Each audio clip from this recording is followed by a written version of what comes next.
আল্লাহর পথে ফিরে আসার আপনার আমার ইচ্ছা লাগবে। যদি আমরা আল্লাহর দিকে ফিরে আসতে চাই তাহলে আল্লাহর পক্ষ থেকে আমাদেরকে সাহায্য করা হবে।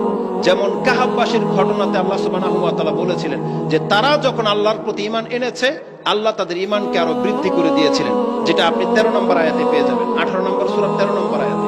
এটা হচ্ছে আল্লাহ সুবহানাহু ওয়া তাআলার প্রকৃত বৈশিষ্ট্য, যে আল্লাহ সুবহানাহু ওয়া তাআলা বলেছেন তুমি যদি আমার দিকে আধা হাত আসো আমি তোমার দিকে এক হাত যাব, তুমি যদি আমার দিকে হেঁটে আসো আমি তোমার দিকে দৌড়িয়ে যাব। সেই হাদিস আমরা প্রত্যেকেই জানি, বুখারী মুসলিমের মধ্যে রয়েছে। অতএব প্রথম পদক্ষেপটা আমাদের লাগবে। আপনি প্রথম নিয়ত করেন, আপনি প্রথম চেষ্টা করেন, আপনি আল্লাহর কাছে ফিরে আসার তৌফিক কামনা করেন, তাহলে আল্লাহ সুবহানাহু ওয়া তাআলা আপনাকে তৌফিক দান করবেন। আল্লাহ জানিয়ে দিয়েছেন যে তোমরা সবাই গুমরাহ, আমি যাকে হেদায়েত করব সে ছাড়া। ফাস্তাহদুনি, আমার কাছে হেদায়েত তলব করো, আহাদিকুম, আমি তোমাদেরকে হেদায়েত দান করব। এই জন্য আল্লাহ সুবহানাহু ওয়া তাআলার কাছে ফিরে আসার একটা উপায় হলো প্রথমে আপনি ইচ্ছা পেশ করেন। আল্লাহর কাছে আপনি ইচ্ছা পেশ করেন যে আল্লাহ আমি ফিরতে চাই, আল্লাহ তুমি আমাকে তৌফিক দাও, আমি তোমার পথে ফিরে আসতে চাই, আমার পথকে তুমি সহজ করো। প্রথম আপনি আল্লাহর কাছে চান। দ্বিতীয়ত, আপনি যেই পথে ছিলেন, যাদের সাথে ছিলেন, আপনি তাদের পথ এবং ওই স্থানকে পরিত্যাগ করতে হবে। যাদের সাথে থাকলে আপনার পাপ হয়, যেই এলাকাতে আপনার দ্বারা পাপ হয়, আপনার পক্ষে সম্ভব হলে সেই এলাকা আপনাকে ছেড়ে দিতে হবে। আমাদেরকে বলা হয়েছে যারা ইসলাম পালন করে এমন ব্যক্তিদেরকে বন্ধু হিসেবে গ্রহণ করতে, এমন ব্যক্তিদেরকে আত্মীয় হিসেবে গ্রহণ করতে, এমন ব্যক্তিদের প্রতিবেশী হওয়া আমাদেরকে শিক্ষা দেওয়া হয়েছে।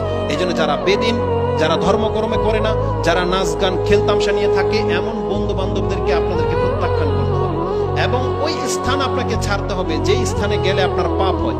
পার্ক বলেন, যে কোনো জায়গায় ঘুরতে যাওয়া বলেন, যেখানে গেলে পাপ হয় সেই জায়গাতে আপনি যেতে পারবেন না। যার মধ্যে 3টি বৈশিষ্ট্য রয়েছে, সেই ব্যক্তি ঈমানের স্বাদ পাবে। তার একটা হলো সেই ব্যক্তি কতটা ঘৃণা করবে কুফরি অবস্থায় ফিরে যাওয়াটাকে, পাপের জগতে ফিরে যাওয়াটাকে, যেমনটা সে ঘৃণা করে তাকে এখন যদি আগুনে নিক্ষেপ করে দেওয়া হয়। তার মানে আগুনে পতিত হওয়াটাকে যেইভাবে আপনি ঘৃণা করেন, আপনার পাপের লাইফে ফিরে যাওয়াটাকে যদি আপনি ওইভাবে ঘৃণা করতে পারেন, তাহলে আপনি আল্লাহর পথে ফিরে আসতে সক্ষম হতে পারেন। উপরন্তু আমাদেরকে প্রতিনিয়ত আল্লাহর কাছে দোয়া করতে হবে যে আল্লাহ, যখন তুমি আমাদেরকে হেদায়েত করেছো, রব্বানা লা তুযিগ কুলুবানা বা'দা ইয হাদাইতানা ওয়া হাব লানা মিন লাদুনকা রাহমা ইন্নাকা আনতাল ওয়াহ্হাব, যেটা আপনি সূরা আলে ইমরান 8 নম্বর আয়াতে পেয়ে যাবেন। আল্লাহ আমাদেরকে শিক্ষা দিয়েছেন যে তোমরা আল্লাহর কাছে দোয়া করো, আল্লাহ যখন তুমি তোমার দয়াতে রহমতে আমাদেরকে সঠিক ইসলামের শিক্ষা দিয়েছো, আবার তুমি আমাদেরকে কুফরের দিকে ঠেলে দিও, আমাদের অন্তর যেন আবার বক্রনা হয়ে যায়, আল্লাহ তুমি আমাদেরকে ইসলামের উপরে কায়েম রাখো। আর যখনই কোনো ব্যক্তি তওবা করে ফিরে আসবেন, আপনি জেনে নেন আল্লাহ বলেছেন বান্দা তোমার তওবাটা যেন উত্তম ভাবে হয়। যেমনটা আল্লাহ সুবহানাহু ওয়া তাআলা 66 নম্বর সূরা 8 নম্বরে বলেছেন যে ইয়া আইয়ুহাল্লাযীনা আমানু তুবু ইলাল্লাহি তাওবাতুন নাসুহা, তোমরা আল্লাহর কাছে খালেস ভাবে, খালেস অন্তর থেকে আল্লাহর কাছে ফিরে আসো। আর এই খালেস ভাবে তওবা করে ফিরে আসার মানেই হলো আপনি আর সেই পথে কোনোদিন পা বাড়াবেন না। তাহলে আল্লাহ সুবহানাহু ওয়া তাআলাকে আপনি সঠিকভাবে পেয়ে যেতে পারেন। রাসূলুল্লাহ সাল্লাল্লাহু আলাইহি ওয়াসাল্লামকে এক সাহাবী জিজ্ঞেস করেছেন, ইয়া রাসূল, এমন একটা কথা বলেন যেটা আপনার ছাড়া আর কাউকে আমার জিজ্ঞেস করার প্রয়োজন হবে না।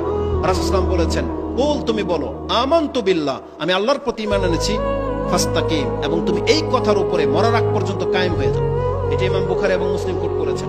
এজন্য আল্লাহ সুবহানাহু ওয়া তাআলার কাছে আমরা দোয়া করি যে হেদায়েতের বাণী আল্লাহর পক্ষ থেকে আমাদেরকে গ্রহণ করার তৌফিক দেওয়া হয়েছে, যে সালাফি মানহাজের দাওয়াত, কোরআন সুন্নাহর দাওয়াত আমাদের পর্যন্ত আল্লাহ পৌঁছে দিয়েছেন এবং আমাদেরকে গ্রহণ করার তৌফিক দিয়েছেন। মরার আগ পর্যন্ত যেন আমরা এর হক আদায় করে যেন মরতে পারি। বলেন আমিন।